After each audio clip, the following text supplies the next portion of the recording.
नमस्कार दोस्तों, कैसे हैं आप सब लोग। उम्मीद है आप सब अच्छे होंगे। आज हम आपके सामने लेकर आए हैं जो हमारी सीरीज चल रही थी भारत के इतिहास की। और भारत के इतिहास के अंतर्गत प्राचीन भारत का जो इतिहास है वो हमने आपको करा दिया है। अभी इसमें जो है मध्यकालीन भारत का जो इतिहास है वो रह रहा है और आधुनिक भारत का इतिहास भी रह रहा है। और आज जो हम आपको कराने वाले हैं वो कराने वाले हैं यहाँ पर विश्व इतिहास। तो विश्व के इतिहास के अंतर्गत आपको देखने को मिलेगा इसमें पुनर्जागरण, अमेरिका की क्रांति और स्वतंत्रता संग्राम, फ्रांस की क्रांति भी इम्पोर्टेंट है, कई बार क्वेश्चन बनते हैं। इटली का एकीकरण, जर्मनी का एकीकरण, रूसी क्रांति, इससे भी कई बार आपके क्वेश्चन बनते हैं। औद्योगिक क्रांति, प्रथम विश्व युद्ध से क्वेश्चन बनते हैं। जर्मनी में राष्ट्रवाद और इटली में फासिज्म, कई बार क्वेश्चन यहाँ से बना है। और जापानी साम्राज्यवाद और द्वितीय विश्व युद्ध, ठीक है।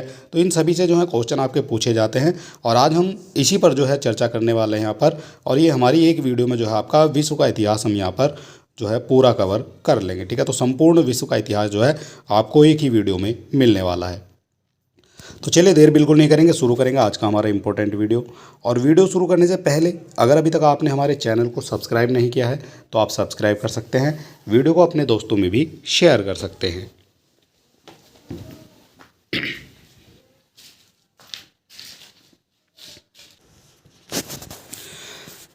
तो चलिए शुरू करेंगे आज का हमारा इंपॉर्टेंट वीडियो। विश्व का इतिहास हो जाता है और सबसे पहला जो हमारा यहाँ पर टॉपिक है वो है यहाँ पर पुनर्जागरण का।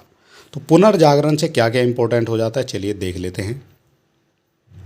और यहाँ बताया गया है पुनर्जागरण का जो अर्थ होता है वो होता है फिर से जागना, यानी पुनर्जागरण। जागरण तो हो गया है, एक बार आप जाग गए हैं, लेकिन पुनः आप जाग रहे हैं, पुनः आप जागरण हो रहे हैं, तो ये होता है फिर से जागना।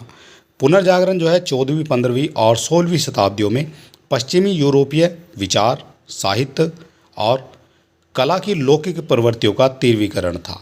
कब की का है? 14वीं, 15वीं और 16वीं शताब्दियों में, जब पश्चिमी यूरोपीय विचार, साहित्य और कला का लौकिक प्रवृत्तियों का जब तीव्रीकरण हो रहा था, उस समय की ये बात है पुनर्जागरण की। पुनर्जागरण का जो मूल मंत्र था वो था संसारिकता या लौकिकता, जिसका संबंध है इस दुनिया से, ठीक है, ना कि पारलौकिक दुनिया से। तो इस दुनिया से जिसका संबंध है वो है आपका, इसका मूल मंत्र हो जाता है पुनर्जागरण का। पुनर्जागरण का जो प्रारंभ है वो इटली में हुआ था, कई बार क्वेश्चन यहाँ से बनता है आपका। पुनर्जागरण का जो प्रारंभ है वो इटली में हुआ था और फ्लोरेंस नगर पुनर्जागरण का सबसे बड़ा केंद्र भी माना जाता है, ठीक है। ये आपको पता होना चाहिए, जो फ्लोरेंस नगर है इटली का, ये सबसे बड़ा केंद्र माना जाता है आपका पुनर्जागरण का। इसके बाद यहाँ पर पुनर्जागरण का जो सबसे बड़ा कारण था वो था व्यापार का उदय। तो व्यापार का जब उदय हुआ है तो ये अभी हाल फिलहाल में हुआ, यानी 15वीं 16वीं शताब्दी के बाद। और इसके कारण व्यापारिक शहरों का उदय हुआ और उनका जो है महत्व बढ़ने लगा था, ठीक है। जब व्यापार बढ़ा है तो व्यापारिक शहरों का भी महत्व बढ़ा। इसके बाद यदि मेरा वश चलता तो मैं अरस्तु के सारे ग्रंथों में आग लगा देता, क्योंकि इसका अध्ययन से एक तो व्यर्थ समय नष्ट होता है और दूसरे मिथ्या विचारों के उदय होने के कारण अज्ञान बढ़ता है। तो ये जो लाइन है, ये जो कथन है, ये कहा गया है रोजर बेकन के द्वारा, ठीक है। अगर आपसे परीक्षा में पूछा जाएगा, हालांकि काफ़ी लंबा जो स्टेटमेंट है, तो इतने लंबे स्टेटमेंट आपकी परीक्षा में नहीं आते हैं, ठीक है, लेकिन फिर भी आपको पता होना चाहिए कि किसके द्वारा कहा गया है। तो ये कहा गया है आपका रोजर बेकन के द्वारा। इसके बाद यहाँ पर कागज़ का जो आविष्कार है चीन में हुआ माना जाता है। कागज़ का जो आविष्कार है वो चीन में हुआ है, परंतु आरंभ में सबसे अच्छा जो कागज़ बनाने में इटली संसार का अग्रणी था। अगर आविष्कार आपसे पूछा जाएगा तो ये चीन में हुआ है इसका आविष्कार। अगर आपसे पूछा जाएगा सबसे अच्छा कागज़ बनता था तो ये बनता था आपका इटली में। पुनर्जागरण का जो महत्वपूर्ण आधार ये मानवतावाद था और इसमें ईश्वर को नहीं बल्कि मानव को चिंतन का मुख्य केंद्र बिंदु माना जाता था। तो किसको केंद्र बिंदु माना जाता था चिंतन का? तो ये माना जाता था मानव को। इटली निवासी पेट्रोक को मानववाद का संस्थापक भी माना जाता है। तो यहाँ पर माना जाएगा मानववाद का संस्थापक, इंपॉर्टेंट आपका हो जाएगा क्वेश्चन यहाँ से। तो मानववाद का जो संस्थापक है ये हो जाता है इटली के निवासी हो जाते हैं पेट्रोक। इसके बाद यहाँ पर कहा गया है पुनर्जागरण कालीन साहित्य। जब पुनर्जागरण चल रहा था हमारा, उस समय हमारे जो साहित्य थे वो कौन कौन से हो जाते हैं, इम्पोर्टेंट हो जाते हैं। तो पुनर्जागरण कालीन लौकिक भावना की सबसे अच्छी अभिव्यक्ति साहित्य में होती है, ठीक है, सबसे अच्छी जो अभिव्यक्ति होती है। इसके बाद इटली में साहित्य के क्षेत्र में फ्लोरेंस निवासी दांते, पेट्रोक और बोकेशियो का नाम अग्रणी है। तो तीन नाम आपको याद रखना है, दांते है, पेट्रोक है और बोकेशियो है। इनका नाम अग्रणी हो जाता है आपका फ्लोरेंस के। इसके अलावा दांते की बात करते हैं तो ये 1265 से 1321 को पुनर्जागरण का अग्रदूत और पुनर्जागरण का प्रथम व्यक्ति भी कहा जाता है। तो आपसे ये क्वेश्चन यहाँ से बन जाएगा कि पुनर्जागरण का अग्रदूत किसको कहा जाता है या फिर पुनर्जागरण का प्रथम व्यक्ति किसको कहा जाता है। तो ये कहा जाएगा आपका दांते को। और दांते की जो रचना है वो है डिवाइन कॉमेडी। ठीक है, यहाँ से भी आपके क्वेश्चन बनते हैं। दांते की रचना हो जाती है डिवाइन कॉमेडी और इसमें ईसाई कहानियों का धर्मशास्त्रों में काफ़ी चर्चा भी की गई है।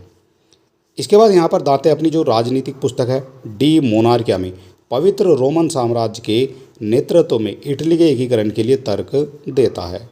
और यहाँ डेकामेरॉन नामक कहानी संग्रह ये बॉकेशियो का है जिसमें गंदे रोमांस का वर्णन भी किया गया है। तो ये हो जाता है बॉकेशियो का हो जाता है डेकामेरॉन और इसमें गंदे रोमांस का वर्णन किया गया है। इसके बाद यहाँ पर जो हमारा अगला पॉइंट आ जाता है तो ये आ जाता है मैकियावेली से। तो मैकियावेली की जो प्रसिद्ध रचना है वो द प्रिंस हो जाती है। इंपॉर्टेंट है, कई बार परीक्षाओं में पूछी भी गया है। इंडिविजुअल करके क्वेश्चन यहाँ से बनते हैं। मैकियावेली की प्रसिद्ध रचना है the Prince. Sir Thomas More ने यूटोपिया की रचना की थी। ठीक है, यूटोपिया की जो रचना है वो की गई है सर टॉमस मूर के द्वारा। और मैकियावेली की जो प्रसिद्ध रचना है वो है द प्रिंस। मार्टिन लूथर ने जर्मन भाषा में बाइबल का अनुवाद किया था, ये भी आपको पता होना चाहिए। जो मार्टिन लूथर है जर्मन भाषा में बाइबल का अनुवाद ये करते हैं। इरास्मस को मानवतावादियों का राजकुमार भी कहा जाता है। तो मानवतावादियों का जो राजकुमार है ये कहा जाता है इरोस्मस को। इरोस्मस ने व्यंग्यात्मक शैली में पुस्तक जो है लिखी है वो है प्रेज ऑफ फोली की रचना की है। तो प्रेज ऑफ फोली ये किसकी है, तो यह है इरोस्मस की। यहाँ कहा गया है जो इरेस्मस पहला विचारक था जिसने ईसा मसीह की ऐतिहासिक जो है व्यक्ति बताया था। इरोस्मस पहला विचारक था जिसने ईसा मसीह को ऐतिहासिक व्यक्ति बताया था। साहित्य के क्षेत्र में एलिजाबेथ का जो शासनकाल है वो हो जाता है 1558 से 1603 ईस्वी तक। गाने वाली चिड़ियों का घोंसला, ठीक है, ये कहा जाता है आपका साहित्य के क्षेत्र में एलिजाबेथ के शासन को। और इनको गाने वाली चिड़िया का घोंसला भी कहा जाता है। ठीक है, तो नेस्ट ऑफ सिंगिंग बर्ड किसको कहा जाएगा, तो एलिजाबेथ को ही कहा जाता है। स्पेनी पुनर्जागरण साहित्य के क्षेत्र में सर्वेंटिस और लौ डी वेगा का नाम अग्रणी माना जाता है। इसके अलावा मिगुएल डे सर्वेंटी की रचना जो है डॉन क्विक्सॉट ने की थी। और यहाँ शेक्सपियर की बात आती है तो शेक्सपियर की जो सबसे प्रसिद्ध कृति है वो हो जाती है Romeo and Juliet. Romeo and Juliet ये शेक्सपियर की सबसे प्रसिद्ध कृति भी हो जाती है। और यह पुनर्जागरण और कला, ये पुनर्जागरण और जो कला का काल है वो कौन सा हो जाता है ये भी हम देख लेते हैं। इटली का जो पुनर्जागरण है मुख्यतः कला के क्षेत्र में हुआ है और यहाँ चित्रकारी, शिल्प और स्थापत्य की बड़ी उन्नति हुई है। पुनर्जागरण जो युगीन चित्रकारों में लियोनार्डो दा विंची, आजकल काफ़ी खबरों में आपने देखा होगा, Leonardo da Vinci, Michelangelo, Raphael, Titian के नाम जो है यहाँ पर प्रसिद्ध हो जाते हैं। और लियोनार्डो दा विंची जो चित्रकार हैं और मूर्तिकार के अतिरिक्त वैज्ञानिक, गणितज्ञ, इंजीनियर और संगीतकार और दार्शनिक भी था। ठीक है, तो यह आपको देख लेना है एक ही इंसान के अंदर कितने गुण यहाँ पर देखे जा रहे हैं। तो एक इंसान के अंदर जो है इतने गुण देखे जा रहे हैं। ठीक है, वो वैज्ञानिक भी है, गणितज्ञ भी है, इंजीनियर भी है, संगीतकार भी है, दार्शनिक भी है। तो इनका नाम हो जाता है Leonardo da Vinci. Leonardo da Vinci के चित्रों में लास्ट सपर, मोनालिसा, मोनालिसा आपने देखी होगी, वर्जिन ऑफ रॉक्स, ये जो है प्रसिद्ध चित्र इन्होंने बनाए हैं जो वर्ल्ड में फेमस हुए हैं। और पुनर्जागरण काल में जियोटो को चित्रकला का जनक भी माना जाता है। माइकल एंजेलो अद्भुत मूर्तिकार और चित्रकार था।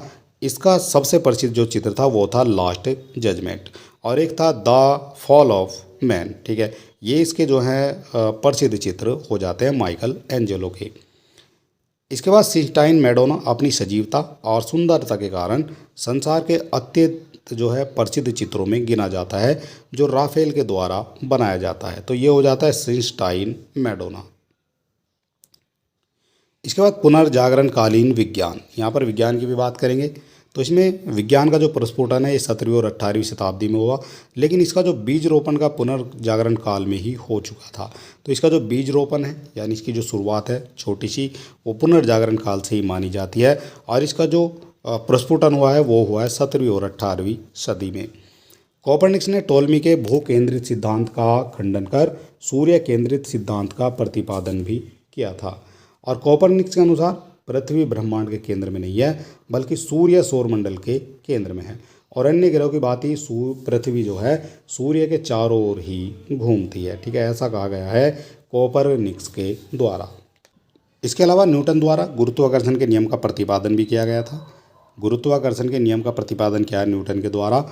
और धर्म सुधार आंदोलन का जो प्रवर्तक है वो मार्टिन लूथर 1483 से और 1546 को माना जाता है। ठीक है, तो धर्म सुधार आंदोलन का जो प्रवर्तक है ये हो जाता है मार्टिन लूथर, जो जर्मनी के एक साधारण किसान परिवार में पैदा हुआ था। ये भी आपको पता होना चाहिए।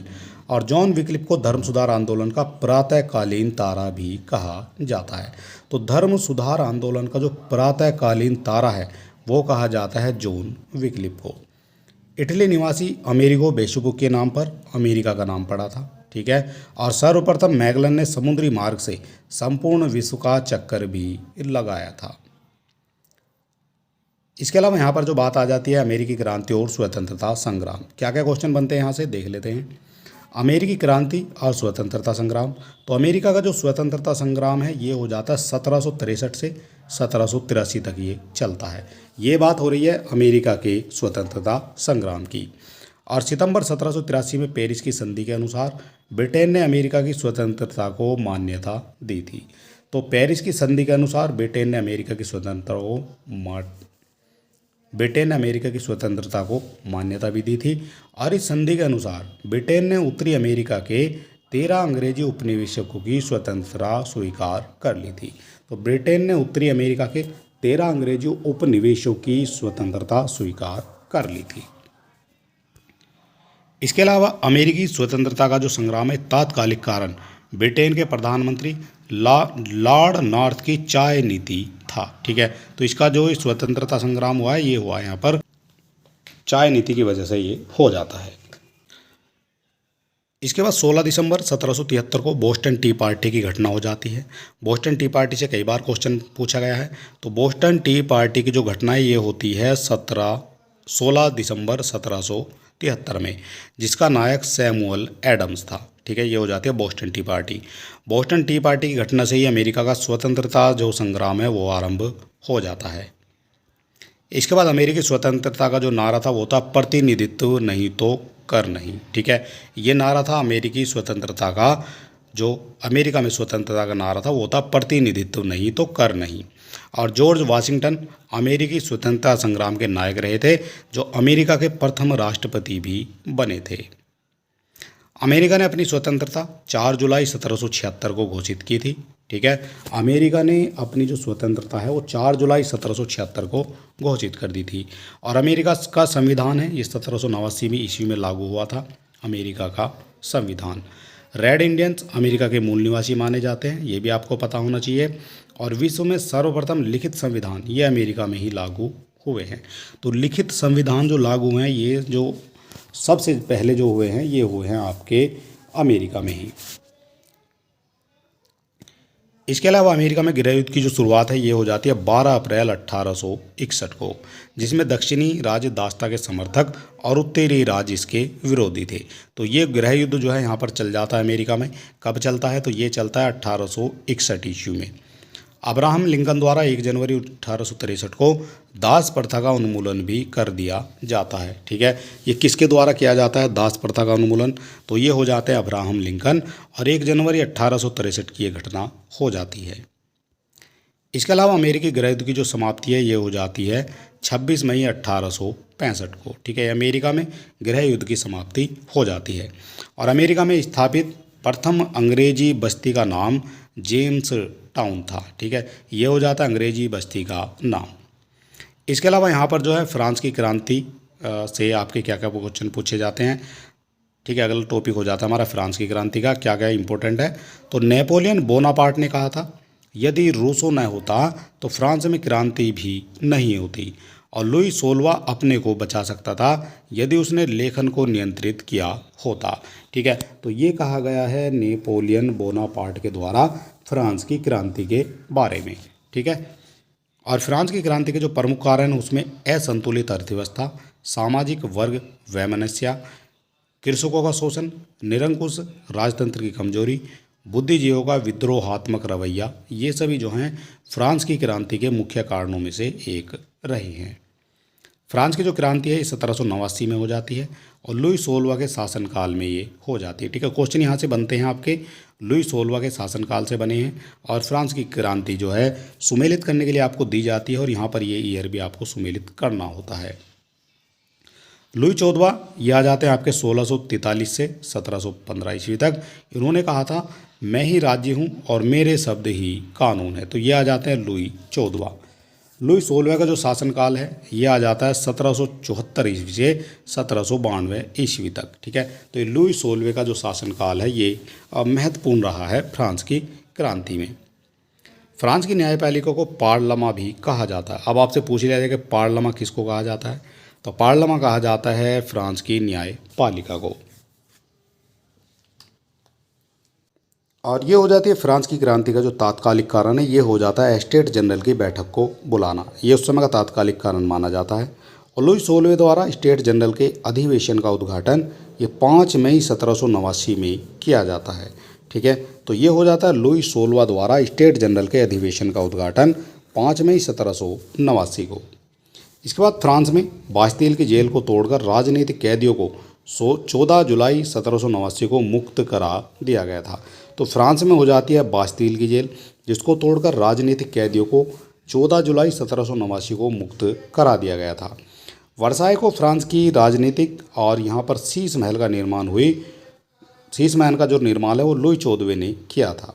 तो यहाँ पर किया जाता है वर्साई को फ्रांस की राजधानी, और शीश महल का जो निर्माण है ये किया गया है लुई 14वें के द्वारा। ठीक है, ये भी आपको पता होना चाहिए।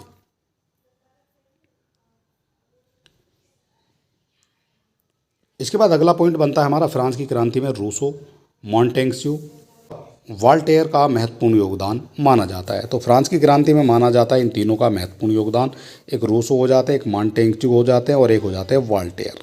ठीक है, वॉल्टेयर से भी आपके क्वेश्चन पूछे जाते हैं। वॉल्टेयर का कथन था 100 चूहों की अपेक्षा एक सिंह का शासन उत्तम होता है। ठीक है, तो ये किसके द्वारा कहा गया है, तो ये कहा गया है वॉल्टेयर के द्वारा। ठीक है, तो 100 चूहों की अपेक्षा एक सिंह का शासन जो है वो उत्तम होता है।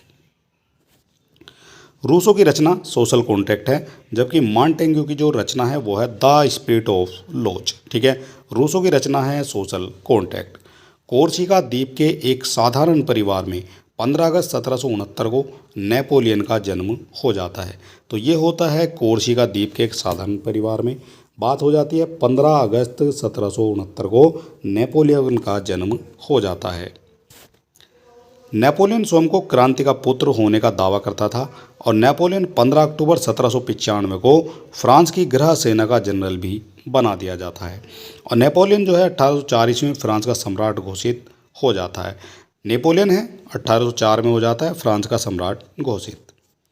इंग्लैंड और नेपोलियन के बीच में 21 अक्टूबर 1805 को ट्राफलगर का युद्ध हो जाता है।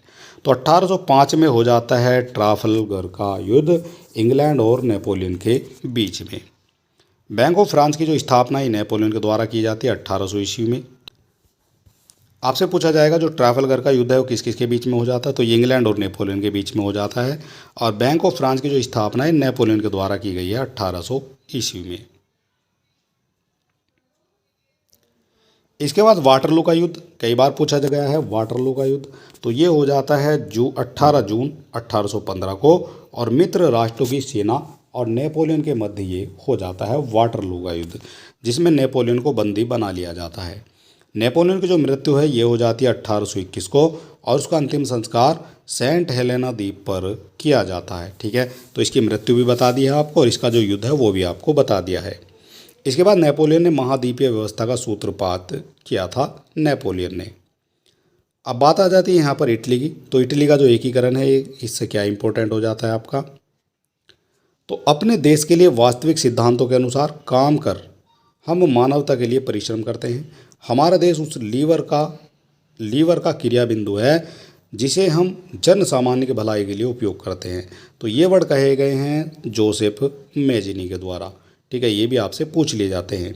जोसेफ मेजिनी को इटली के एकीकरण का जनक माना जाता है। ठीक है, इंपॉर्टेंट क्वेश्चन ही हो जाता है। इटली के एकीकरण का जनक तो जोसेफ मेजिनी को माना जाता है। और मैजिनी का जो जन्म है ये हो जाता है इटली के जेनेवा में हुआ था मैजिनी का जन्म।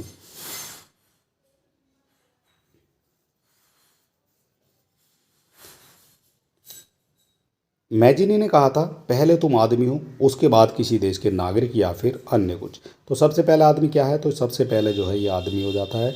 ठीक है, तो ये मैजिनी के द्वारा ही कहा जाता है। और मैजिनी ने 1831 ईस्वी में यंग इटली की स्थापना की थी। तो यहाँ से पूछा जाएगा आपसे यंग इटली की जो स्थापना है किसने की थी और कब की थी। तो मैजिनी के द्वारा की जाती है और 1831 में की जाती है। यदि समाज में क्रांति लानी हो तो क्रांति का नेतृत्व नवयुवकों के हाथ में दे दो, ये भी कहा गया था मैजिनी के द्वारा। ठीक है, ये भी आपको पता होना चाहिए। इटली के एकीकरण के मुख्य बाधक ये ऑस्ट्रिया था, ऑस्ट्रिया। ठीक है, इटली का एकीकरण में मुख्य जो बाधक था वो था ऑस्ट्रिया। और इटली का एकीकरण मैजिनी का आदर्शवादी मसीही कार्यकलापों से, गैरीबाल्डी के दुस्साहसिकता से, काबूल के सुनियोजित कूटनीतिक प्रयोग से संपन्न हुआ था। ठीक है, तो ये हुआ था इटली का एकीकरण। और यहाँ पर गैरीबाल्डी को इटली के एकीकरण की तलवार कहा जाता है। ठीक है, गैरीबाल्डी को इटली के एकीकरण की तलवार कहा जाता है। और इटली के एकीकरण की जो शुरुआत है लोम्बार्डी सार्डिनिया के मिलने से हुई थी। और गैरीबाल्डी ने सशस्त्र नौजवानों की एक टुकड़ी संगठित की थी जो रेड शर्ट के नाम से प्रख्यात थी। तो रेड शर्ट के नाम से प्रख्यात थी। गैरीबाल्डी ने एक सशस्त्र नौसेना की एक टुकड़ी का, नौजवानों की एक टुकड़ी का जो है संगठन किया था। किसके द्वारा? गैरीबाल्डी के द्वारा। नाम क्या है? Red shirt. अगला पॉइंट बनता है इटली के एकीकरण का जो प्रथम युद्ध है ये हो जाता है 1848 ईस्वी में, जिसमें नेपल्स, सिसिली व रोम की जनता ने भाग लिया था और इसे राष्ट्रीय युद्ध भी कहा जाता है। इटली राष्ट्र का जो जन्म है ये 1860 को माना जाता है, परंतु इटली का जो एकीकरण है ये हुआ है 1871 में काउंट काबूर द्वारा हो जाता है। इसके बाद यहाँ पर हमारा जो अगला पॉइंट बनता है ये बनता है जर्मनी का एकीकरण। ठीक है, अभी हमने देखा इटली का, अब यहाँ पर जर्मनी का एकीकरण देख लेते हैं। क्या क्या क्वेश्चन बनते हैं इनसे ही आपके यहाँ पर क्वेश्चन पूछे जाते रहे हैं। केवल इंपॉर्टेंट पॉइंट हम यहाँ पर कवर कर रहे हैं। तो बिस्मार्क का दृढ़ विश्वास था कि समकालीन महान प्रश्नों का समाधान भाषणों, बहुमत द्वारा नहीं बल्कि रक्त और लौह द्वारा ही किया जा सकता है। तो ये कहा जाता है बिस्मार्क का जो दृढ़ विश्वास था। ठीक है, तो बिस्मार्क के द्वारा ये कहा जाता है।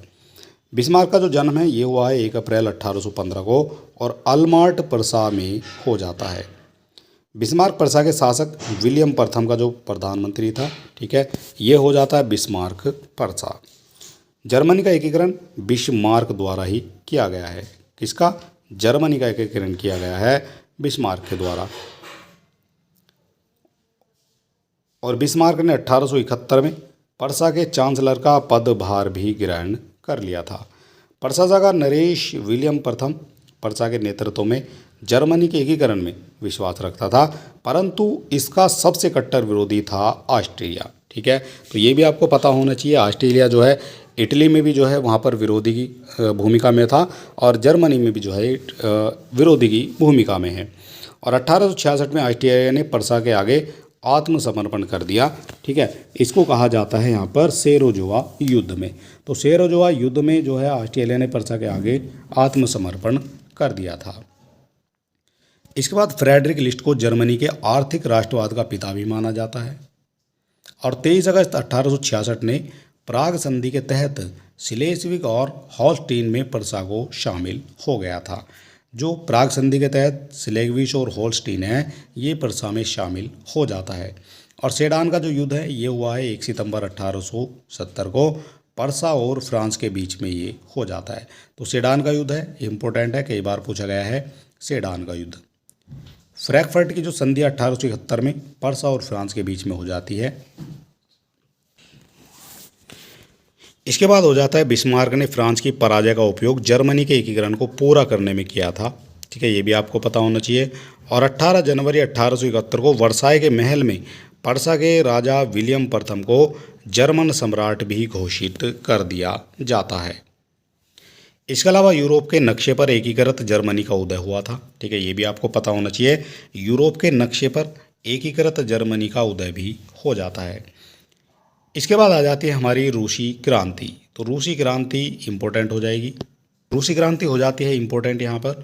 और रूस में एक गुट अपने को बोल्शेविक या फिर बहुमत दल का तथा दूसरा गुट मेंशेविक जिसको अल्पमत गुट कहा जाता था। ठीक है, तो रूस में था एक गुट जो बोल्शेविक था और दूसरा था वहाँ पर मेंशेविक। मेंशेविक अल्पमत था, उसके कम जो है मत थे, और बहुमत वाला हो जाता है बोल्शेविक। इसके अलावा जो बोल्शेविक गुट का नेता था वो था लेनिन। लेनिन से जो है कई बार क्वेश्चन आपके पूछे गए हैं।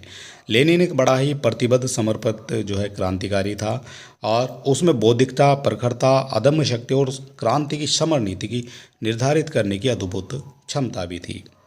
इसके अलावा 1898 में रूसी मार्क्सवादियों ने सोशल डेमोक्रेटिक पार्टी की स्थापना की थी। तो 1898 में हो जाती है रूसी मार्क्सवादियों के द्वारा सोशल डेमोक्रेटिक पार्टी की स्थापना।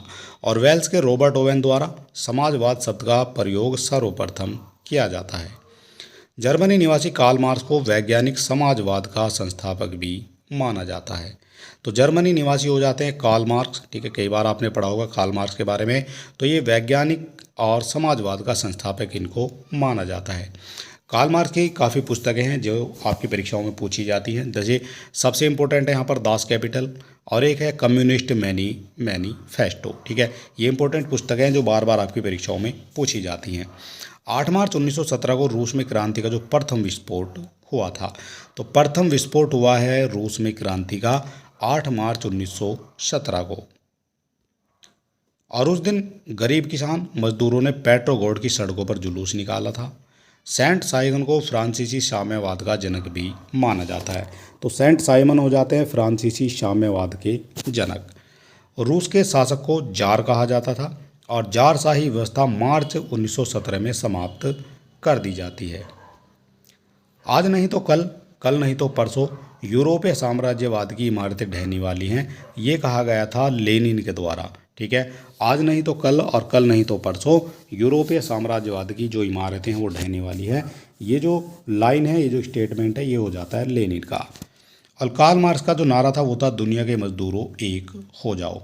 ये जो नारा है ये है कार्ल मार्क्स का। इसके बाद यहाँ पर कहा गया है जार निकोलस द्वितीय रूस का अंतिम जार शासक था जिसकी हत्या बम विस्फोट में हो जाती है, ये भी आपको पता होना चाहिए। और मार्च 1919 में बोल्शेविक पार्टी का नाम बदलकर कम्युनिस्ट पार्टी कर दिया जाता है। तो ये कर दिया जाता है 1919 में। युद्ध मंत्री टार्टेस्टी को लाल सेना या रेड आर्मी को संगठित करने का श्रेय भी दिया जाता है। तो युद्ध मंत्री टार्टेस्टी को लाल सेना का संगठित करने का श्रेय दिया गया है। और अप्रैल 1917 में लेनिन ने रूस में क्रांतिकारी योजना प्रकाशित की थी जो अप्रैल थीसिस के नाम से जानी जाती है। तो अप्रैल थीसिस के नाम से क्या जानी जाती है? जो लेनिन ने रूस में क्रांतिकारी योजना प्रकाशित की थी। इसके अलावा दोहरी सरकार का जो अंत है वो नवंबर 1917 में करके साम्यवादी अधिनायकवादी सरकार बनती है। और लेनिन ने कहा था 2 कदम आगे बढ़ाने के लिए अच्छा कदम पीछे हटना चाहिए। तो 2 कदम आगे बढ़ाने के लिए अच्छा कदम जो है वो पीछे हटना चाहिए। तो ये कहा गया है लेनिन के द्वारा। और वर्ष 1924 में लेनिन की मृत्यु हो जाती है। ठीक है, मृत्यु कब हुई है लेनिन की? तो ये हो जाती है वर्ष 1924 में। स्टालिन को आधुनिक रूस का निर्माता माना जाता है। स्टालिन ने ट्राटस्की पर देशद्रोह और साम्यवाद विरोधी होने का दोष लगाकर पार्टी से निकाल दिया था। इसके अलावा स्टालिन ने कहा था अभी हम विकसित देशों में 50 या 100 वर्ष पीछे हैं, 10 वर्ष के भीतर हमें इस दूरी को ख़त्म करना है, या तो हम इसे प्राप्त करेंगे या फिर हम कुचल दिए जाएंगे। तो ये जो शब्द है, ये जो स्टेटमेंट है, कहा गया था स्टालिन के द्वारा। इसके बाद आ जाती है हमारी औद्योगिक क्रांति। ठीक है, इनसे भी आपके क्वेश्चन पूछे जाते हैं औद्योगिक क्रांति से।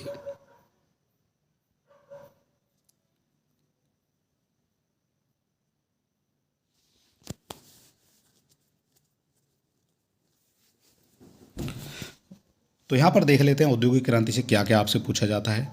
तो औद्योगिक क्रांति का जो प्रारंभ काल है ये 1785 ईस्वी से 1850 तक माना जाता है। और औद्योगिक क्रांति की जो शुरुआत है वो इंग्लैंड से हुई है। औद्योगिक क्रांति से मूल अभिप्राय है उत्पादन प्रणाली में परिवर्तन। ठीक है, ये हो जाता है उत्पादन प्रणाली में परिवर्तन। तो मूल अभिप्राय हो जाता है औद्योगिक क्रांति का। इसके अलावा बिडले नामक व्यक्ति ने मैनचेस्टर से वर्सले तक नहर का निर्माण कराया था। और द वेल्थ ऑफ नेशन पुस्तक के लेखक हो जाते हैं एडम स्मिथ। ठीक है, तो ये बार बार परीक्षाओं में पूछी जाती है। एडम स्मिथ की पुस्तक है द वेल्थ ऑफ नेशन, कई बार पूछी गई है। 1876 ईस्वी में टेलीफोन का जो आविष्कार है ग्राहम बेल के द्वारा किया जाता है। ये किया जाता है 1876 ईस्वी में। और सुरक्षा लैंप का जो आविष्कार है ये हम्पी डेवी ने किया था, सुरक्षा लैंप का आविष्कार। इसके बाद औद्योगिक क्रांति शब्द का जो सर्वप्रथम प्रयोग है ये फ्रांस के समाजवादी नेता ब्लांकी ने 1837 में किया था।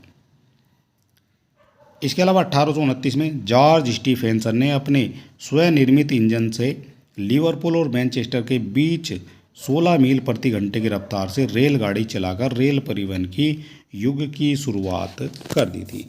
तो 16 मील प्रति घंटा की रफ्तार से रेलगाड़ी चलाई थी और ये परिवहन ने जो है युग की शुरुआत कर दी थी 1829 में। 1642 में चार्ल्स प्रथम ने के जो समय था उस समय चार्ल्स प्रथम का, तो इंग्लैंड में गृह युद्ध जो है वहाँ पर शुरू हो जाता है। और गृह युद्ध जो है 1951 तक 1651 तक चलता है। कब तक चलता है गृह युद्ध? 1642 में स्टार्ट हो जाता है और 1651 तक चलता है। और गौरवपूर्ण क्रांति जो है ये 1988 के द्वारा इंग्लैंड का राजा जेम्स द्वितीय को राज सिंहासन गंवाना पड़ा था। इसे रक्तहीन क्रांति भी कहा जाता है क्योंकि इस क्रांति में किसी भी पक्ष के व्यक्ति की रक्त की बूंद भी नहीं निकली और केवल प्रदर्शन और वार्तालाप से ही क्रांति सफल हो गई थी। तो ये हो जाती है रक्तहीन क्रांति। ठीक है, इंपॉर्टेंट ये मानी जाएगी। और यहाँ कहा गया है इस पक्ष की वक्त की जो एक भी बूंद यहाँ नहीं निकली थी। और सम्राट जेम्स सेकंड द्वारा संसद की सर्वोच्चता को चुनौती देने के फलस्वरूप यह क्रांति जो है घटित हो जाती है। गुलाबों का युद्ध इंग्लैंड में हुआ था, ये भी आपको पता होना चाहिए। गुलाबों का युद्ध इंग्लैंड में हुआ है और इंग्लैंड और फ्रांस के बीच में 100 वर्षीय युद्ध हुआ था। तो इंग्लैंड और फ्रांस के बीच में हो जाता है 100 वर्षीय युद्ध।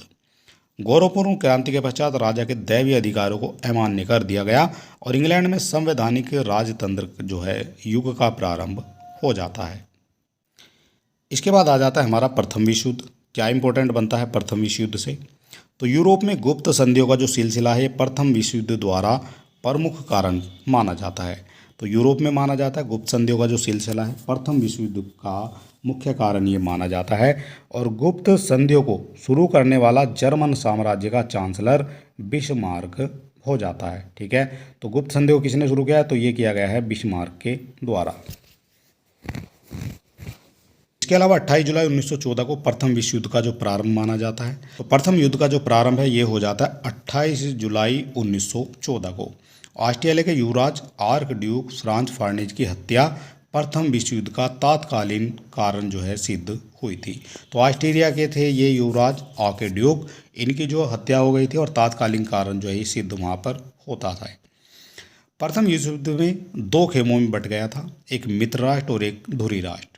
मित्र राष्ट्रों में आपके इंग्लैंड, इटली, रूस, अमेरिका, फ्रांस ये शामिल थे और धुरी राष्ट्रों में जर्मनी, तुर्की, हंगरी, ऑस्ट्रेलिया ये देश शामिल थे।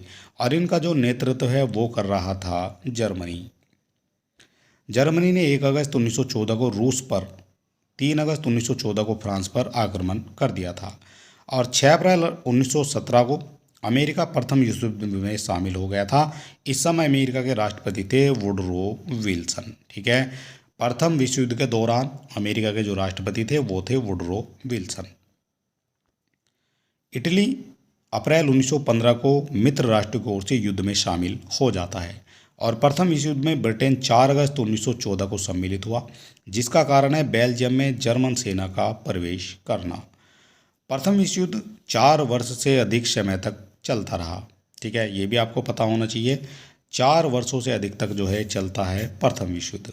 और 11 नवंबर 1918 को प्रथम युद्ध जो है समाप्त हो जाता है। तो इसकी जो शुरुआत है वो हो जाती है 1400, इसकी जो शुरुआत है वो हो जाती है 1914 से 1918 में जो है ये समाप्त हो जाता है। इसके अलावा प्रथम विश्व युद्ध के बाद 28 जून 1919 को जर्मनी के साथ वर्साई की संधि हो जाती है। ये भी होती है प्रथम विश्व युद्ध में। प्रथम विश्व युद्ध के बाद जो है जर्मनी के साथ हो जाती है वर्साई की संधि। और पेरिस शांति सम्मेलन ये 19 जनवरी 1919 से पेरिस शांति सम्मेलन जनवरी 1919 से आरंभ हुआ, जिसमें अमेरिकी राष्ट्रपति वुडरो विल्सन, ब्रिटेन के प्रधानमंत्री लॉयड जॉर्ज और फ्रांस के प्रधानमंत्री जॉर्ज क्यूमेलिस की मुख्य भूमिका जो है निभाई थी। ये भी आपको पता होना चाहिए, जो मुख्य भूमिका निभाई जाती है पेरिस शांति सम्मेलन में, तो ये निभाई जाती है फ्रांस के प्रधानमंत्री, ब्रिटेन के प्रधानमंत्री लॉयड जॉर्ज के द्वारा, और फ्रांस के प्रधानमंत्री हो जाते हैं जॉर्ज किले मेश्यू के द्वारा। प्रथम विश्व युद्ध के मूलभूत परिणाम थे, और उनमें उदारवाद और जनतंत्र का विकास और राष्ट्र संघ की स्थापना होना था। इसके बाद जर्मनी में जो राष्ट्रवाद का जो नतीजा नाजीवाद था, एक हो जाता है नाजीवाद। जर्मनी में राष्ट्रवाद नाजीवाद।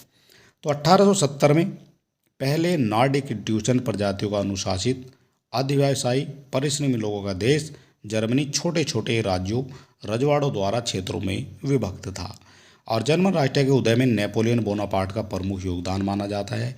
उसने 200 जर्मन राज्यों को 39 राज्यों के राइन संघ में सम्मिलित कर लिया था।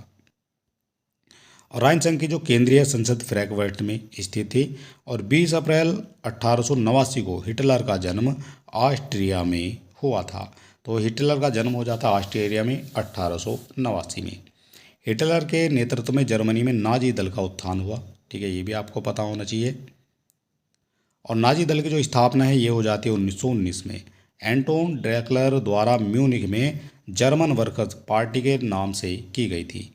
वर्ष 1920 में हिटलर ने इसका नाम national socialist German workers party कर दिया था। वर्ष 1924 में बावरिया राज्य पर नियंत्रण के विफल प्रयास के बाद नाजी पार्टी को स्थायी तौर पर प्रतिबंधित कर दिया था, और हिटलर को जेल में बंद भी कर दिया था। तो किसके द्वारा किया जाता है? तो ये किया जाता है 1924 में बावरिया राज्य पर नियंत्रण के विफल प्रयास के बाद ये सब हो जाता है, और हिटलर को जेल में बंद कर दिया जाता है। इसके अलावा मार्च 1933 में जर्मन संसद राइख टैंग ने एनाबलिंग एक्ट पारित कर दिया, और राष्ट्र संसद की अनुमति के बिना हिटलर सरकार को अधिदेश जारी करने की शक्ति दे दी जाती है। इसके अलावा यहाँ पर जो अगला पॉइंट हो जाता है ये हो जाता है जुलाई 1933 में सरकार ने आदेश दिया कि जर्मनी में केवल नाजी पार्टी ही रहेगी। तो ये जो सरकार ने आदेश दिया था जर्मनी में केवल नाजी पार्टी रहेगी, ठीक है। और 30 जनवरी 1933 को हिटलर जर्मनी का चांसलर बन जाता है। तो जर्मनी का जो चांसलर बनता है हिटलर, ये बनता है 1933 में। और 2 अगस्त 1934 को राष्ट्रपति हिंडलबर्ग की मृत्यु के बाद हिटलर ने चांसलर के साथ फ्यूहरर की उपाधि ले ली थी, और फ्यूहरर कहा जाता है सर्वोच्च नेता को, ठीक है। इसके अलावा मेरा संघर्ष हिटलर की आत्मकथा हो जाती है, यानी मेई काम्प, ठीक है, ये वहाँ की जो भाषा है। तो ये मेरा संघर्ष हो जाता है जो है हिटलर की आत्मकथा। 20वीं सदी के तीसरे दशक के जर्मनी में एडोल्फ हिटलर के नेतृत्व में नाजीवाद का उत्कर्ष और तृतीय राइख की स्थापना संपूर्ण जर्मन इतिहास और दर्शन की तार्किक परिणति माना जाता है। इसके अलावा हिटलर जो है जनवरी 1933 में जर्मनी का चांसलर बन जाता है। उस समय राष्ट्रपति हिंडनबर्ग में थे। जो हिटलर है, हिटलर की विस्तारवादी नीति का पहला शिकार बना है ऑस्ट्रिया, ठीक है। तो ये क्वेश्चन आपका बन सकता है, हिटलर की जो विस्तारवादी नीति है इसका पहला जो शिकार है वो कौन सा देश बना है? तो वो बन जाता है ऑस्ट्रिया। और हिटलर ने कहा था झूठ बोलने में कोई हिचक नहीं होनी चाहिए अगर उसके द्वारा बोला गया झूठ प्रभावशाली हो, ठीक है। तो हिटलर के द्वारा ही जो है ये जो है कहा गया था। 30 अप्रैल 1945 को हिटलर ने आत्महत्या कर ली थी। तो हिटलर के द्वारा आत्महत्या कर ली जाती है 30 अप्रैल को, और हिटलर की नाजी पार्टी का प्रतीक चिन्ह हो जाता है स्वास्तिक, ठीक। ये भी आपको पता होना चाहिए, हिटलर की जो नाजी पार्टी थी उसका जो प्रतीक चिन्ह था वो था स्वास्तिक। इसके बाद हमारा यहाँ पर स्टार्ट हो जाता है इटली में फासिज्म का उदय। तो इटली में फासिज्म का जो उदय हो जाता है, प्रथम विश्व युद्ध के बाद इटली में घोर असंतोष व्याप्त हो जाता है। प्रथम युद्ध जो है कब से कब तक हुआ है? तो 1914 से 1918 तक हुआ है, ठीक है। और इसके बाद जो है इटली में घोर असंतोष व्याप्त हो जाता है, और पेरिस के सम्मेलन में इटली के उन दावों को स्वीकार नहीं किया गया जिसको इटली न्यायपूर्ण मानता था। तो बेनितो मुसोलिनी का जो जन्म है 1883 में इटली में हुआ था। प्रारंभ में मुसोलिनी वामपंथी विचारधारा का था और इटालियनी कम्युनिस्ट पार्टी का सक्रिय कार्यकर्ता भी माना जाता है। इसके अलावा पार्टी का जो सक्रिय कार्यकर्ता था ये भी पता होना चाहिए आपको। और मुसोलिनी के दल का जो नाम है वो था नेशनल फासिस्ट पार्टी। ठीक है, तो मुसोलिनी के दल का जो नाम है ये नेशनल फासिस्ट पार्टी माना जाता है। इसकी स्थापना है मिलान में वर्ष 1919 में की गई थी। ठीक है, मिलान में की गई थी इसकी स्थापना 1919 में। मुसोलिनी ने ला लोटा दी क्लास यानी वर्ग संघर्ष नामक समाचार पत्र की स्थापना कर दी थी। और बाद में वह जो है युद्ध और राष्ट्रवाद का समर्थन करने लगा था और उसने कहा था आज से हम केवल इटली के निवासी हैं। ठीक है, तो ये जो है राष्ट्रवाद और युद्ध और राष्ट्रवाद का समर्थन करने लगा था। इटली हमेशा रहे नारे में फासीवाद की शुरुआत हो जाती है और इटली में फेशियो के सदस्य जो है फासिस्ट और इसके सिद्धांत फासिजिज्म कहलाए थे। अगला क्वेश्चन बनता है फासिस्ट शब्द का जो लैटिन भाषा के फैसी शब्द से बना है जिसका अर्थ है गट्ठा या फिर बंडल। प्राचीन रोमन साम्राज्य में फैसिस्ट राजदंड को कहते थे जो भोज या एल्म की कई छड़ियों को बांधकर बनाई गई कुल्हाड़ी जैसा हथियार होता था और इसे अधिकारी लेकर चला करते थे। ठीक है, उस समय जो है ये हथियार माना जाता है, अधिकारी लेकर इसको चला करते थे। और फेसिस वर्ष 1919 में फांसीवाद का दल का प्रतीक जो है बनाया जाता है और मुसोलिनी ने अपने दल के सदस्यों को वर्दी पहनने, हथियार बांधने, परेड करने और झंडा रखने की शिक्षा दी थी। इस दल के लोग जो कमीज पहनते थे उनका रंग काला था, अतः ये लोग जो है काली कमीज के नाम से भी प्रसिद्ध हुए थे। मुसोलिनी को इल ड्यूस के नाम से भी जाना जाता था। ठीक है, ये आपसे पूछा जाएगा इल ड्यूस किसको कहा जाता है, तो मुसोलिनी जो है इल ड्यूस के नाम से फेमस हो जाता है। और मुसोलिनी द्वारा 1923 में फासिस्ट ग्रेड काउंसिल की स्थापना भी कर ली जाती है, स्वयं उसका स्थायी अध्यक्ष भी बन जाता है। इसके बाद हमारा जो अगला पॉइंट बनता है ये बनता है मुसोलिनी द्वारा 1935 में इथोपिया पर आक्रमण कर दिया जाता है। कब किया जाता है? 1935 में मुसोलिनी ने किया है इथोपिया पर आक्रमण और मुसोलिनी द्वारा अपने मंत्रिमंडल के निर्माण करने की घटना रोम पर मुसोलिनी के आक्रमण के नाम से विख्यात करते हैं। मुसोलिनी को उसकी पत्नी के साथ 28 अप्रैल 1945 को फांसी दे दी जाती है। ठीक है, तो मुसोलिनी को फांसी दी जाती है उनकी पत्नी के साथ में 28 अप्रैल 1945 को। इसके बाद हमारा आ जाता है जापानी साम्राज्यवाद। ठीक है, तो जापान में 1873 ईस्वी में सैनिक सेवा अनिवार्य कर दी गई थी। सैनिक सेवा अनिवार्य कर दी जाती है जापान में 1873 ईस्वी में और चीन जापान के साम्राज्यवाद का पहला शिकार बन जाता है। तो जापान द्वारा वर्ष 1905 में रूस को पराजित किया जाता है। जापान के द्वारा रूस को पराजित कर दिया जाता है 1905 में और इस युद्ध की जो समाप्ति है ये पार्ट समराउत की संधि जो है कही जाती है। तो इसकी जो युद्ध की जो समाप्ति हुई है वो ही है पार्ट माउथ की संधि के द्वारा। और राष्ट्रसंघ ने लिंटन आयोग मंचूरिया में भेजा गया था, ये भी आपको पता होना चाहिए। अगला पॉइंट हो जाता है हमारा जापान द्वारा 1905 में रूस को पराजित किया जाता है और इस युद्ध की जो समाप्ति है वो पार्ट्स माउथ की संधि द्वारा कर ली जाती है, ये भी आपको पता होना चाहिए। और राष्ट्रसंघ के लिंटन आयोग मंचूरिया आयोग को जो है भेजा जाता है।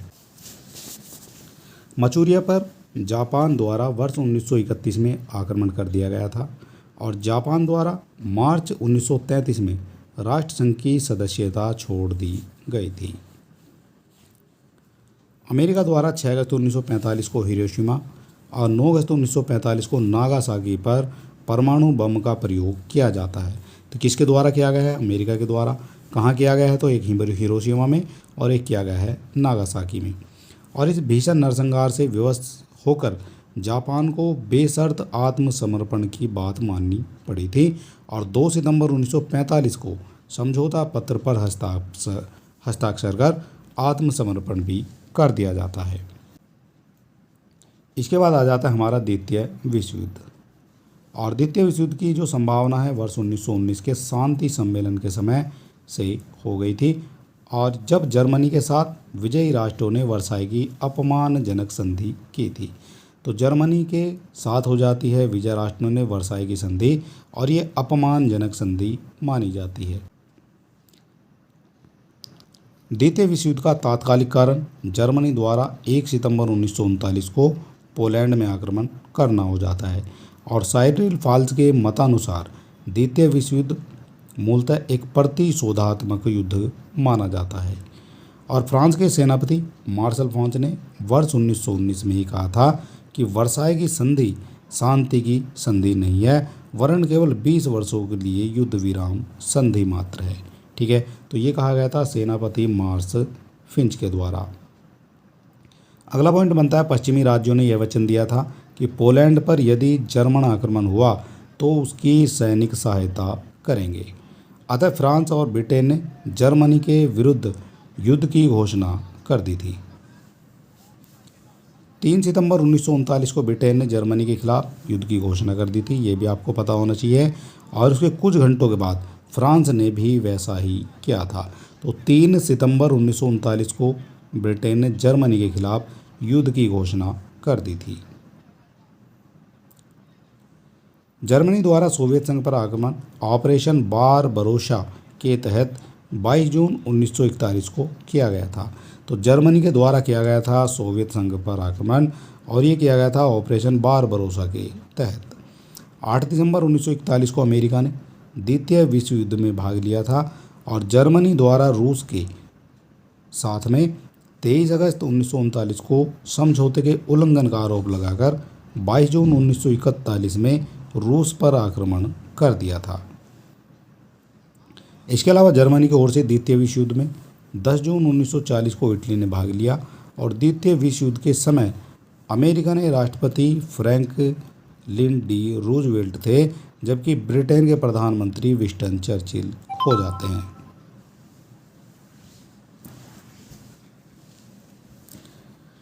विंस्टन चर्चिल जो हैं ये गांधी के समय भी फेमस हुए हैं। ठीक है, ब्रिटेन के प्रधानमंत्री हो जाते हैं और द्वितीय विश्व युद्ध के समय में। और वर्ष 1936 में स्पेन में गृह युद्ध शुरू हो गया था, और संयुक्त रूप से इटली और जर्मनी का पहला शिकार था स्पेन।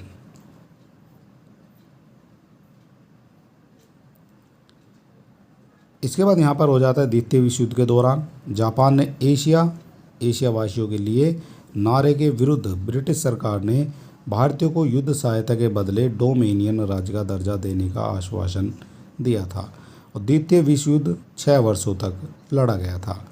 द्वितीय विश्व युद्ध जो है ये 2 सितंबर 1945 को समाप्त हो जाता है, द्वितीय विश्व युद्ध।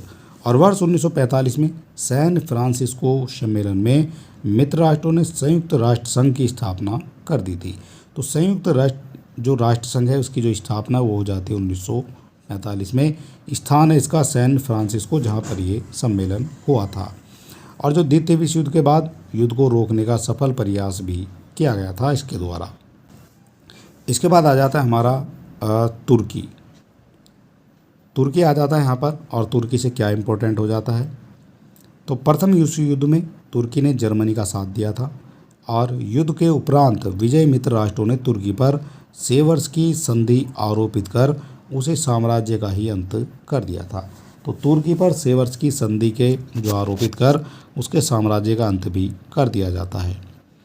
आधुनिक तुर्की का जो निर्माता है वो है मुस्तफ़ा कमाल पाशा, और साम्राज्यवाद का कट्टर विरोधी और राष्ट्रीयता और आधुनिकता का प्रबल समर्थक भी इसको माना जाता है।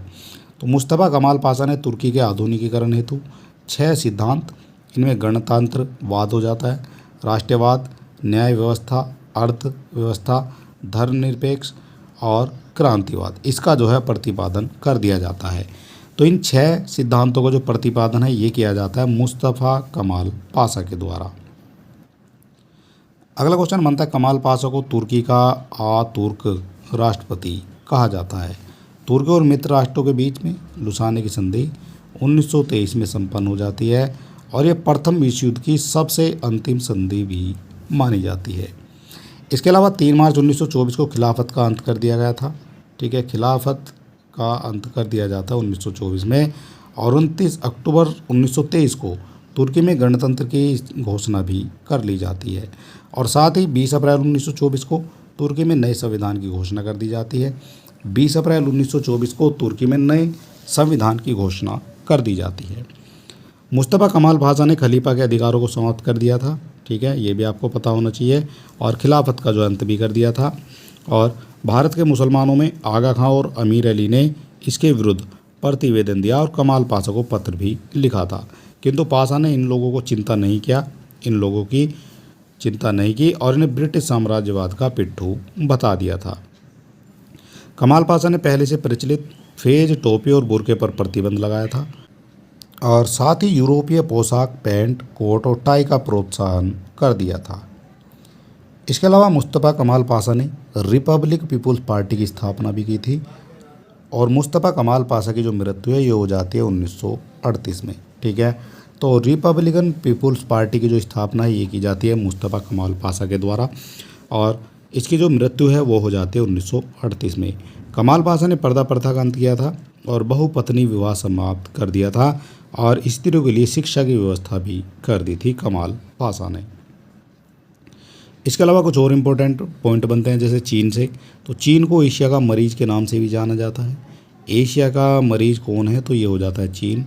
तुर्की को यूरोप का मरीज कहा जाता है। एशिया का मरीज है चीन और जो यूरोप का मरीज है वो है तुर्की। और 1911 में चीनी क्रांति का जो नायक है वो है सन यात सेन। तुंगमेन हुई नामक संगठन की जो स्थापना है सन यात सेन के द्वारा की गई थी, ये भी आपको पता होना चाहिए। इसके अलावा सन यात सेन को चीन का राष्ट्रपति कहा जाता है। इनके तीन सिद्धांत थे, राष्ट्रवाद, लोकतंत्रवाद और सामाजिक न्याय।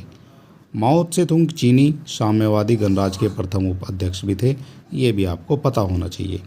और 15वीं शताब्दी की भौगोलिक खोजों की शुरुआत पुर्तगालियों के द्वारा की जाती है।